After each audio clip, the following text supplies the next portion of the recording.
नमस्कार दोस्तों, आपके अपने YouTube चैनल साहित्य मंथन के मंच से मैं डॉक्टर सुमन श्री आप सभी का हार्दिक स्वागत करती हूँ, अभिनंदन करती हूँ।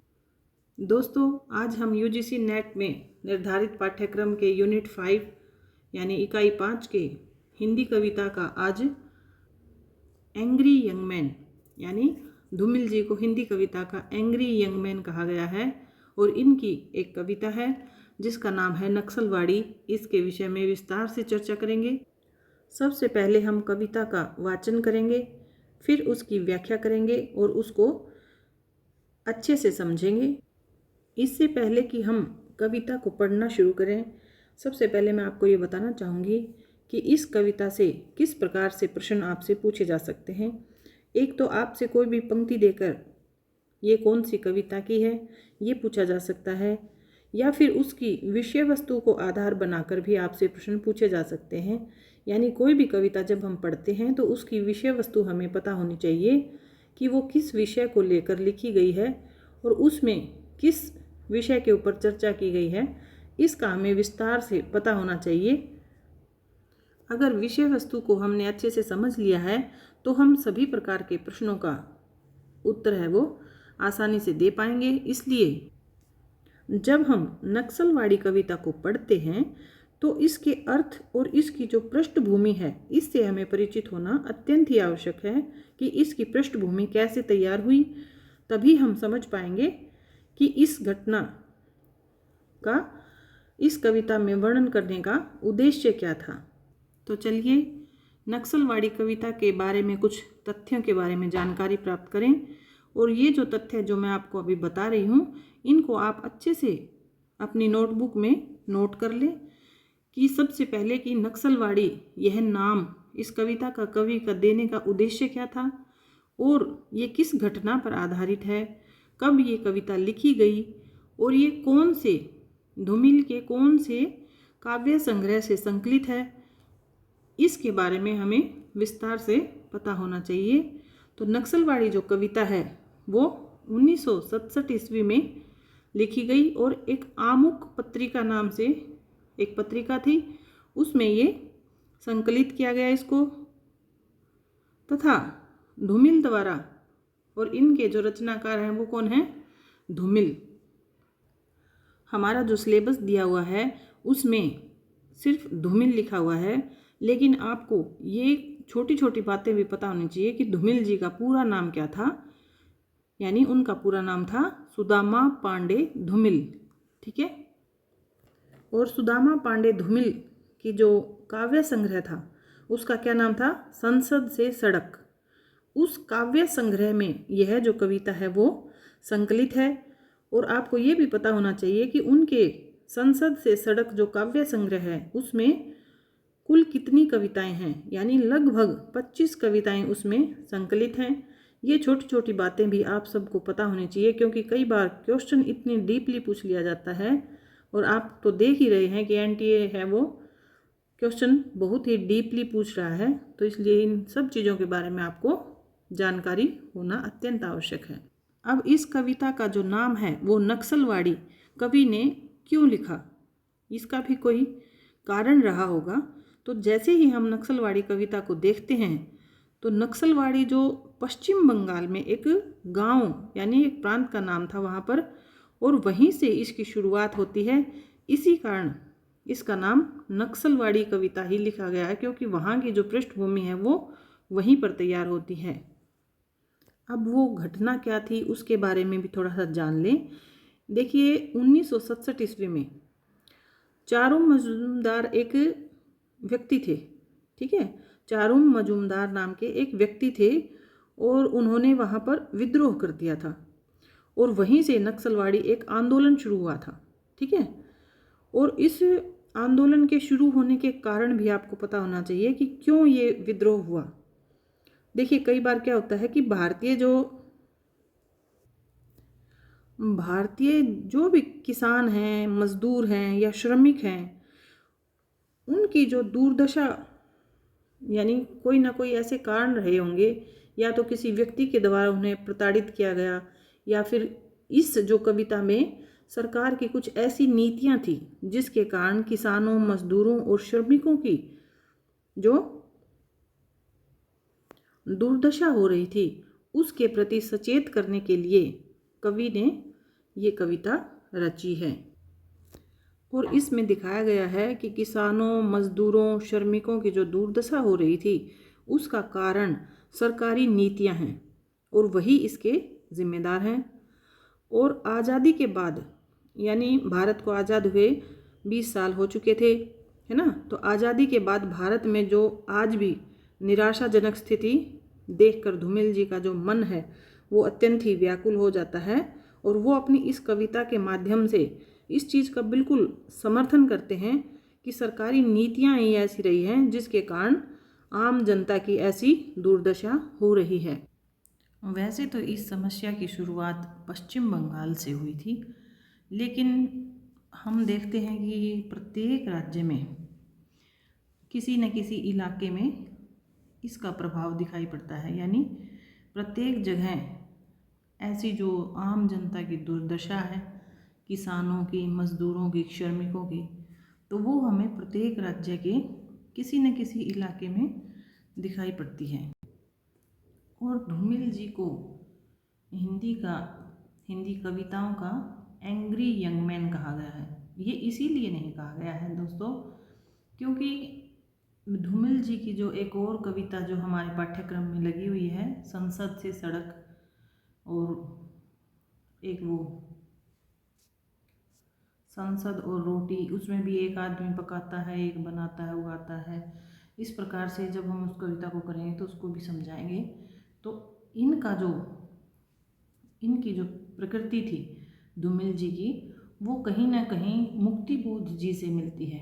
यानी मुक्तिबोध की जो कविताएं थी उनमें भी हमें इस प्रकार की प्रकृति दिखाई देती है। ठीक है, तो चलिए इस कविता को पढ़ते हैं।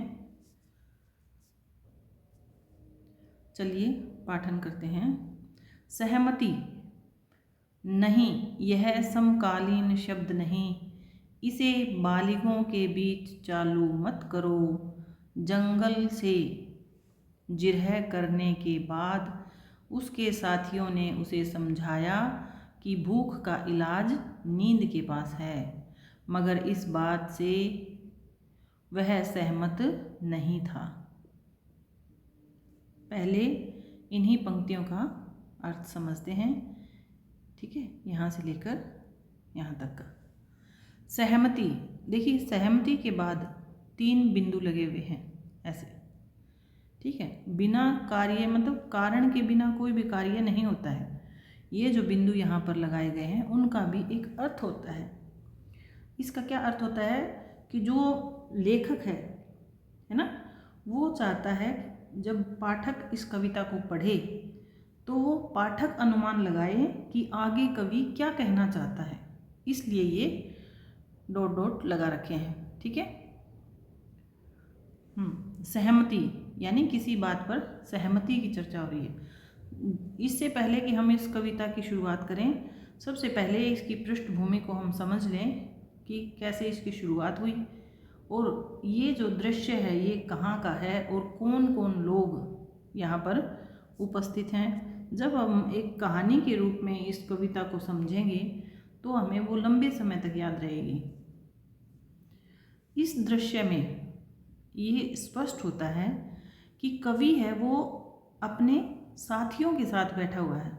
देखिए, इसमें दिया हुआ है साथियों, यानी ये स्पष्ट रूप से कहीं कहा नहीं गया है, लेकिन जब हम इसको पढ़ेंगे, इसका अर्थ जानेंगे, तब हमें पता चलेगा कि कवि है वो अपने साथियों के साथ बैठा हुआ है और संवाद चल रहा है। यानी दोस्तों के और उन सब के बीच में मंत्रणा चल रही है किसी विषय को लेकर, और उस पर क्या होती है, सहमति।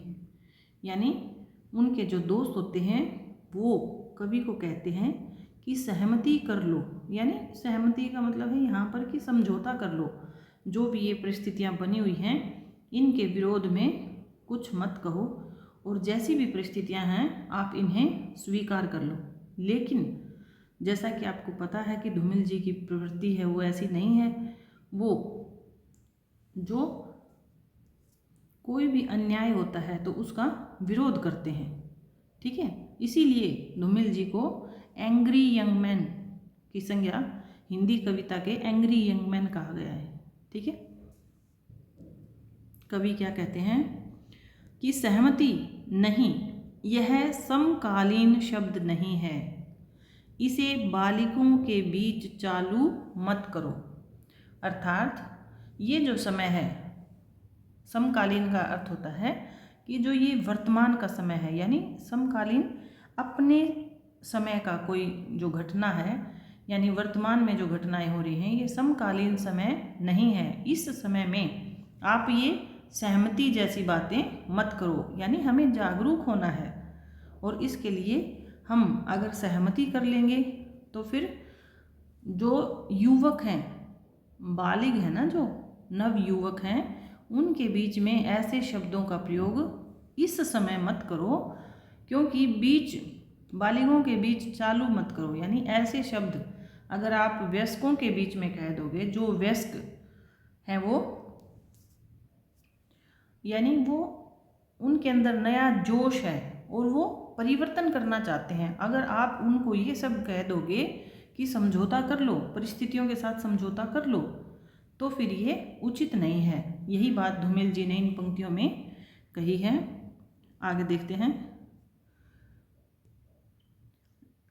जंगल से जिरह करने के बाद उसके साथियों ने उसे समझाया कि भूख का इलाज नींद के पास है। वाह, भूख का इलाज नींद के पास है। यानी जंगल से जिरह करने के बाद उनके जो साथी थे, यानी मित्र थे, उन्होंने समझाया कि भूख का इलाज नींद के पास है। यानी शांत होकर आप चुपचाप बैठे रहो तो हर परिस्थिति अपने आप ही सुधर जाएगी। तो ऐसा होता नहीं है।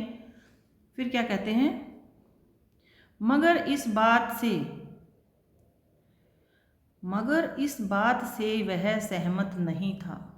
लेकिन कवि की ऐसी प्रवृत्ति नहीं थी, उनकी प्रकृति ऐसी नहीं थी कि वो अन्याय के विरुद्ध ना लड़े, यानी अन्याय के विरुद्ध कुछ ना कहे और चुपचाप बैठ जाए। तो वह यानी कवि धूमिल जी, मगर इस बात से वह सहमत नहीं था। विरोध के लिए सही शब्द टटोलते हुए, यानी उस जो परिस्थिति थी उसका विरोध करने के लिए वो कवि थे, वो सही शब्द टटोलते हुए उन्होंने क्या पाया, उसने पाया कि वह अपनी जुबानी, यानी अपनी जो जुबान है, वो सहुवाइन की जांघ पर भूल आया है। इस पंक्ति को ध्यान से पढ़ेंगे, ठीक है। यहाँ पर सहुवाइन की जांघ पर भूल आया है। इस पंक्ति में जो सहुवाइन की जांघ कहा गया है, ये एक मुहावरे के रूप में आया है। यानी जब कविता लिखी गई थी ना, उस समय इंदिरा गांधी जी का शासनकाल था, ये सब आप जानते हैं, ठीक है। इसलिए जो धूमिल जी के ये शब्द हैं, ये मुहावरे और प्रतीक के रूप में उस कार्यकाल की ओर भी संकेत कर रहे हैं, ठीक है। इस तथ्य को अच्छे से समझेंगे, यानी उनके उस कार्यकाल की ओर संकेत कर रहे हैं। और क्या कह रहे हैं कि उसने पाया कि अपनी जुबान वो सहुआइन की जांघ पर भूल आया, फिर भी वह हकलाते हुए उसने कहा, मुझे अपनी कविताओं के लिए दूसरे प्रजातंत्र की तलाश है। यानी कि जो लेखक होता है, कवि होता है, वो जनता का प्रतिनिधित्व कर रहा है, ठीक है।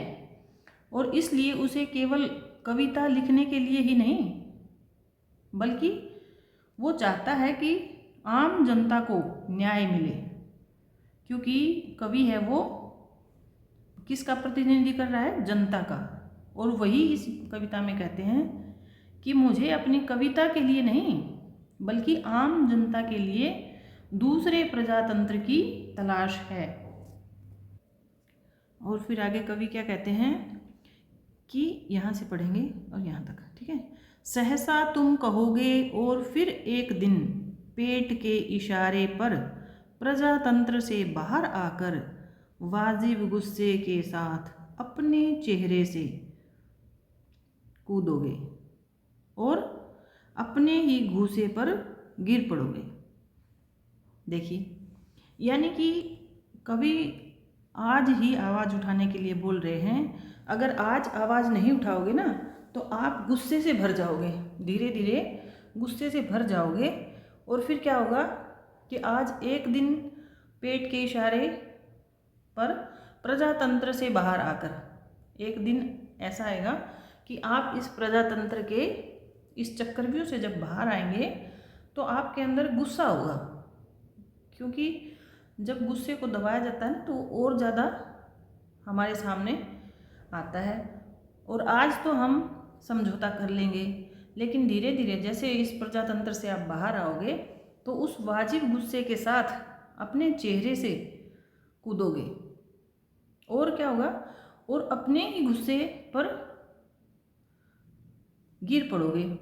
यानी कि आपके अंदर इतनी आत्मग्लानि भर जाएगी, यानी इतने आत्मग्लानि से परिपूर्ण हो जाएंगे कि अपने आप पर ही गुस्सा आने लगेगा आपको कि मैंने कल ऐसी स्थिति थी और जब मैंने वहाँ पर आवाज़ नहीं उठाई, ठीक है, तो उसकी जो आत्मग्लानि है उससे भर जाएंगे आप और आपके अंदर गुस्सा इतना होगा कि आप अपने आप को ही घुसे मारकर गिरा दोगे।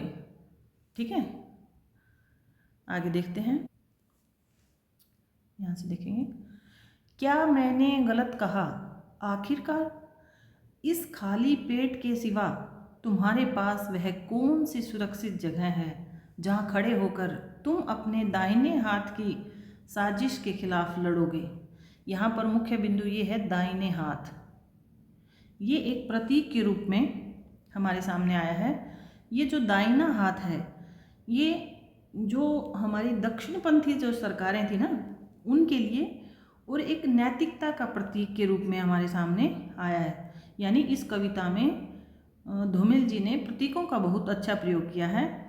और सरकार है वह जनता के खिलाफ जो साजिश रच रही है, ये दाहिना हाथ है, ये सरकार का प्रतीक है। और ये जो दाहिना हाथ जो साजिश रच रहा है, यानी जो सरकार जो साजिश रच रही है आम जनता के लिए, उस साजिश के खिलाफ कैसे लड़ोगे? अगर आज तुमने आवाज़ नहीं उठाई तो फिर तुम कैसे लड़ोगे? और ऊपर जो बातें मैंने जो कही हैं, क्या मैंने कुछ गलत कहा है? इस खाली पेट के सिवा, यानी तुम्हारा खाली पेट है और इसके सिवा तुम्हारे पास कोई भी चीज़ सुरक्षित नहीं है जहाँ पर खड़े होकर, यानी तुम्हारे अंदर ऐसी कोई भी ताकत नहीं है ना जिससे तुम सरकार के खिलाफ, जो सरकार तुम्हारे खिलाफ साजिश रच रही है उसके खिलाफ खड़े हो सको। ठीक है, आगे देखते हैं। आगे देखते हैं, यह एक खुला हुआ सच है कि आदमी दाएं हाथ की नैतिकता से इस कदर मजबूर है कि तमाम उम्र गुजर जाती है मगर गांठ सिर्फ बायां हाथ ही धोता है। देखिए, आप इन पंक्तियों में देख रहे हैं कि कवि के मन में कितनी झलझलाहट है, यानी कितनी झल्लाहट हो रही है उनके मन में उस सरकार के उन नीतियों के खिलाफ, उन नीतियों को देखकर जो आम जनता की दुर्दशा करने पर तुली हुई हैं। यानी उनके खिलाफ इतनी झल्लाहट है कि कवि अपने शब्दों पर भी काबू नहीं कर पाए हैं। इसलिए दाहिने हाथ के साथ समझौता करके कैसे लड़ोगे? यानी दाहिने हाथ के साथ समझौता करके तुम, यानी जो साजिश सरकार कर रही है उसके खिलाफ तुम कैसे लड़ोगे? क्योंकि दाहिने हाथ की नैतिकता से इस कदर मजबूर होता है, यानी दायां हाथ है वो नैतिकता के कारण इस कदर मजबूर हो जाता है। यानी एक खुला सच है जिसको प्रतीकों के माध्यम से यहाँ पर प्रस्तुत किया गया है। और इसीलिए ये कहा गया है कि अगर आज तुमने विरोध नहीं किया इन चीज़ों का तो तमाम उम्र गुजर जाएगी आपकी और सिर्फ बायां हाथ ही निम्न काम करने के लिए क्या हो जाएगा, नैतिकता के कारण वो बायां हाथ है वो सारे निम्न काम करने के लिए मजबूर हो जाएगा, क्योंकि दाएं हाथ ने तो साजिश रच रखी है। यानी सरकार, यहाँ पर दायां हाथ और बायां हाथ है, ये प्रतीक के रूप में प्रस्तुत हुए हैं। दायां हाथ है वो ताकतवर यानी सरकार के प्रतीक के रूप में है, और बायां हाथ है वो कमज़ोर और जो जनता है, आम जनता है, उसके लिए यहाँ प्रतीक के रूप में कवि ने प्रयोग किया है। इसलिए अगर दाएं हाथ के खिलाफ यानी दाएं हाथ जो हमारे आम जनता के खिलाफ जो साजिशें कर रहा है, अगर उसका विरोध बाएं हाथ ने नहीं किया तो नैतिकता के कारण सारी उम्र के लिए बाएं हाथ को निम्न काम करने के लिए मजबूर होना पड़ेगा। ठीक है, इस प्रकार यहाँ इन पंक्तियों में ये दाएं हाथ और बाएं हाथ को प्रतीक के रूप में प्रयोग किया गया है। इसको आप अच्छे से समझेंगे। दायां हाथ है वो सरकार और ताकतवर लोगों का प्रतीक है, बायां हाथ है वो आम जनता और कमज़ोर लोगों का प्रतीक है। इसलिए अगर ताकतवर और जो सरकार की जो नीतियां हैं, गलत नीतियां हैं, उनके विरोध अगर बाएं हाथ ने नहीं किया यानी जनता ने उनका विरोध नहीं किया तो बाएं हाथ को सारी उम्र नैतिकता के कारण निम्न काम करने होंगे। ठीक है, आगे देखते हैं। आप यहाँ से पढ़ेंगे।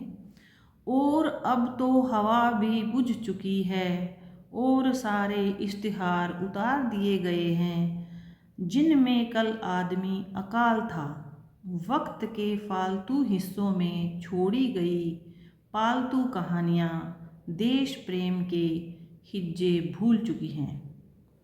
देखिए, अब इस पंक्ति को समझते हैं और इन पंक्तियों में कौन सी ऐसी परिस्थिति हैं जिनके बारे में संकेत किया गया है।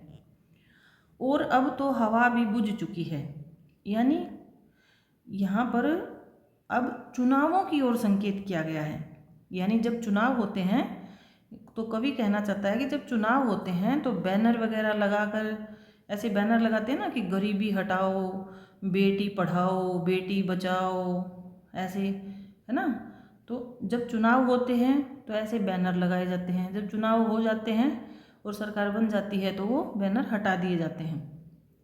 उन्हीं की ओर संकेत करते हुए कवि कहते हैं कि और अब तो हवा भी बुझ चुकी है, यानी बैनर वगैरह हैं वो सारे इश्तिहार उतार दिए गए हैं, जिनमें कल आदमी अकाल था। ठीक है, आदमी के पास अनेक समस्याएं थी, उसकी समस्याएं गरीबी, अकाल, उनका जो केंद्र था वो व्यक्ति था कि भाई तुम्हारी ये जो समस्याएं हैं इनको हम दूर करेंगे और ऐसे ऐसी स्कीम लाएंगे। तो उनका जो केंद्र था वो कौन था? व्यक्ति था, और उसकी समस्याएं थी, उसकी गरीबी, अकाल, ये सब था जब तक चुनाव नहीं हुए थे। लेकिन अब ये सब समाप्त हो चुके हैं, यानी चुनाव समाप्त हो चुके हैं और वक्त के फालतू हिस्से में छोड़ी गई, यानी अब ये सब खत्म हो चुका है और वक्त के फालतू हिस्से में छोड़ी गई पालतू कहानियाँ, यानी ऐसी चिकनी चुपड़ी बातें कहकर चुनाव जीतने के लिए सारे नेता लोग करते हैं ना, चिकनी चुपड़ी बातें करते हैं। तो ये सब जो फालतू हिस्सों में छोड़ी गई जो कहानियाँ थी, पालतू कहानियाँ थी, देश प्रेम के हिज्जे भी भूल चुकी हैं। यानी जब सरकार बन गई है तो वे सब बातें, देश प्रेम की बातें और जो वायदे थे, यानी हिज्जे, वायदे या उनकी जो भावनाएं थी, आम जनता की जो भावनाएं थी और जो वायदे थे वो सब भुला दिए गए हैं सरकार के द्वारा। ठीक है, चलिए आगे देखते हैं। यहाँ से देखते हैं। और वह सड़क समझौता बन गई है जिस पर खड़े होकर कल तुमने संसद को बाहर आने के लिए आवाज़ दी थी। नहीं, अब वहाँ कोई नहीं है, मतलब की इबारत से होकर सब के सब व्यवस्था के पक्ष में चले गए हैं। लेखपाल की भाषा के लंबे सुनसान में सब पालों और बंजर का फर्क मिट चुका है। चंद खेत हथकड़ी पहने खड़े हैं। देखिए कितनी गंभीर बातें यहाँ पर धूमिल जी ने कही हैं। और वह सड़क समझौता बन गई है, यानी कि यहाँ जो सड़क है ना, ये सड़क भी एक प्रतीक के रूप में प्रयोग हुई है। यानी सड़क है वो विकास का प्रतीक है, विकास यानी आम जनजीवन का प्रतीक है। वह सड़क, आम जो लोग थे वो अब क्या हो गया है, उन्होंने समझौता कर लिया है, यानी समझौता बन गई हैं। और पहले कैसे थे वो, जिस पर खड़े होकर कल तुमने संसद को बाहर आने के लिए आवाज़ दी थी। यानी पहले तुम अपने अधिकार के लिए, न्याय के लिए उस सड़क पर खड़े होकर संसद को बाहर आने के लिए आवाज़ दे सकते थे जब तक तुम्हारे अंदर जोश था। लेकिन अब तुमने क्या कर लिया है, समझौता कर लिया है। अब वहाँ कोई नहीं है, यानी उस सड़क पर अब कोई नहीं है, यानी कोई विरोध करने वाला नहीं है। सब ने क्या कर लिए हैं, समझौते कर लिए हैं।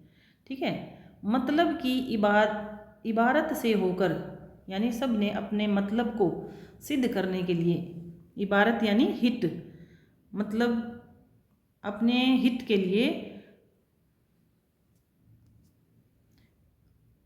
हित यानी कि मतलब की इबारत, एक मिनट, मतलब की इबारत से होकर, यानी अपने मतलब निकालने के लिए इबारत होती है वैसे हित, और वैसे इसका जो अर्थ होता है वो होता है रचना, यानी कोई लेख होता है ना, या कोई रचना होती है, उसको इबारत कहते हैं। लेकिन यहाँ पर इसका अर्थ होएगा हित, यानी मतलब की इबारत से होकर सब के सब व्यवस्था के पक्ष में, यानी सभी ने उस सरकार के पक्ष में जो अन्यायपूर्ण नीतियाँ अपनाती थी उस सरकार के पक्ष में चले गए हैं।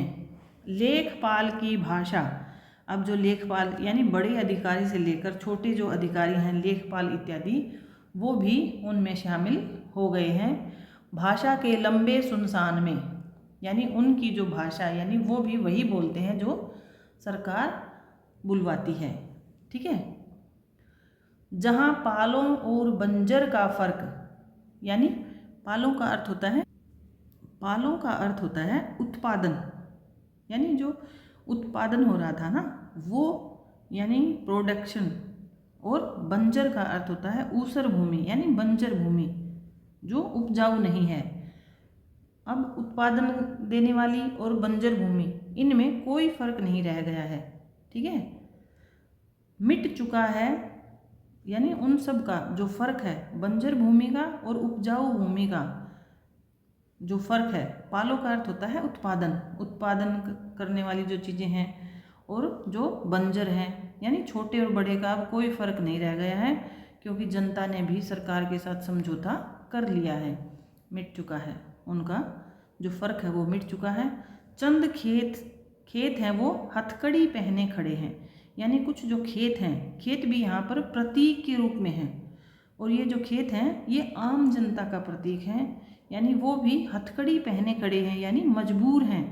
किसके हाथ में मजबूर हैं, सरकार के हाथ में मजबूर हैं, क्योंकि अपने हितों को पूरा करने के लिए उन्होंने सरकार की चापलूसी की, और अब उनको मजबूर होना पड़ेगा। क्यों, क्योंकि जब सरकार कोई भी कुछ देता है ना तो उसके बदले कुछ ना कुछ लेता है, तो सरकार ने इनको कुछ उनके स्वार्थ पूरे किए, तो अब उसके बदले इनको चुपचाप खड़ा रहना पड़ेगा।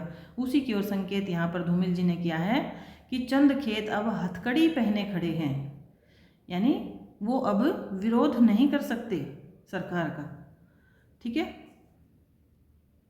यानी कि इन पंक्तियों का अगर हम भाव समझते हैं ना तो इसका भाव ये निकल कर आता है कि जो स्वार्थपरकता है ना उसकी ओर कवि संकेत करता है, कि कवि ने यही कहा है कि स्वार्थपरकता के कारण लोग हैं, जो आम जनता है वो बहुत मजबूर हो गई है।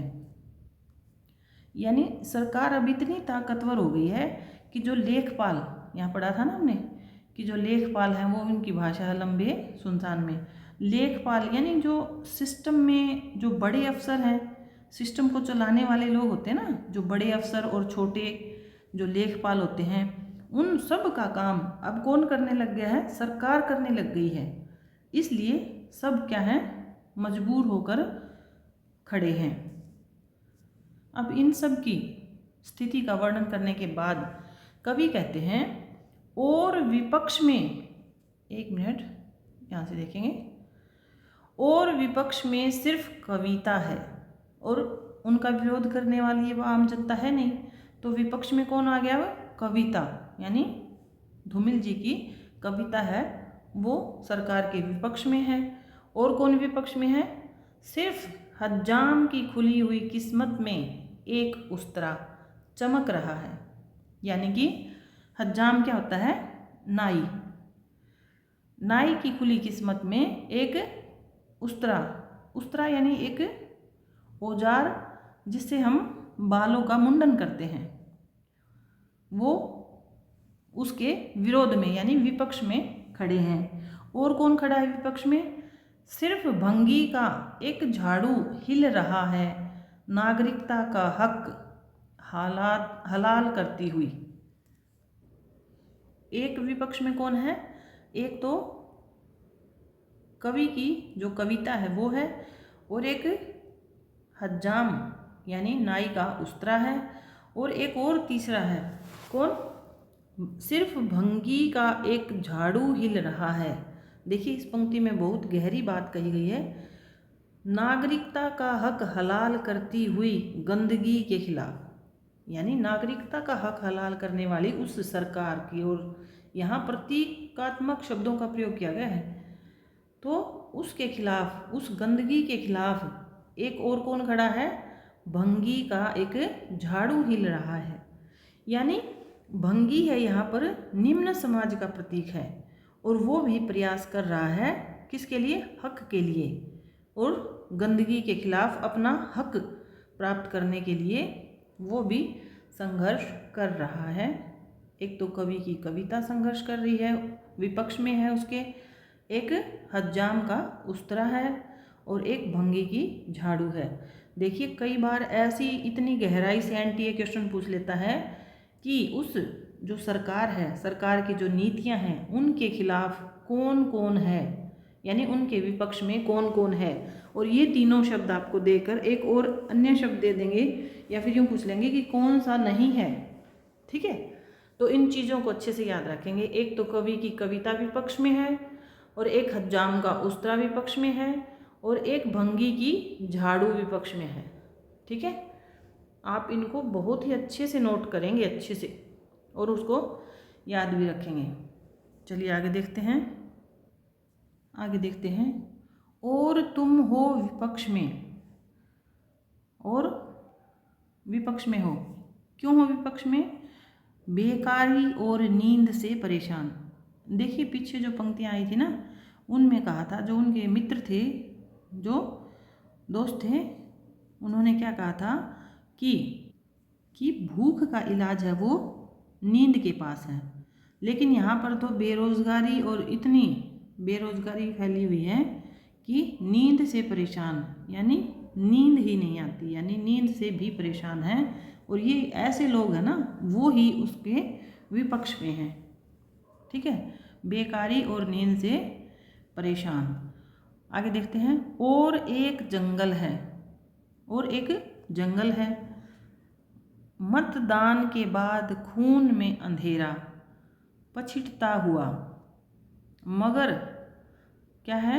जंगल मुखबिर है, उसकी आँखों में चमकता हुआ भाईचारा किसी भी रोज़ तुम्हारे चेहरे की हरियाली को बेमुरव्वत चाट सकता है।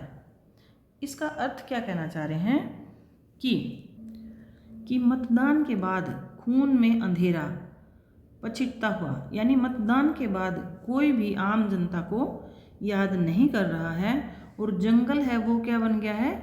मुखबिर बन गया है। यानी मुखबिर का क्या अर्थ होता है? और जंगल क्या बन गया है? मुखबिर बन गया है। मुखबिर का अर्थ होता है जासूस।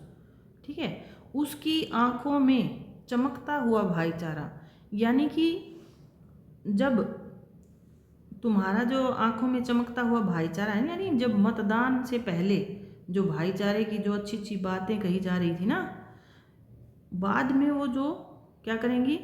तुम्हारे इस चमकते हुए चेहरे की हरियाली को बेमुरव्वत चाट जाएंगी। यानी बेमुरव्वत क्या होता है, यानी जिसके अंदर कोई संवेदना ना हो, यानी संवेदनाहीन, संवेदना से रहित, यानी बाद में ये सब क्या हो जाएंगे, संवेदना से रहित हो जाएंगे और इनको तुम्हारे चेहरे की हरियाली से कोई मतलब नहीं रहेगा और ये तुम्हारे चेहरे की हरियाली को चाट जाएंगे, यानी ख़त्म कर देंगे। यानी आपके दुखों से इनको कोई मतलब नहीं रह जाएगा। ठीक है, तो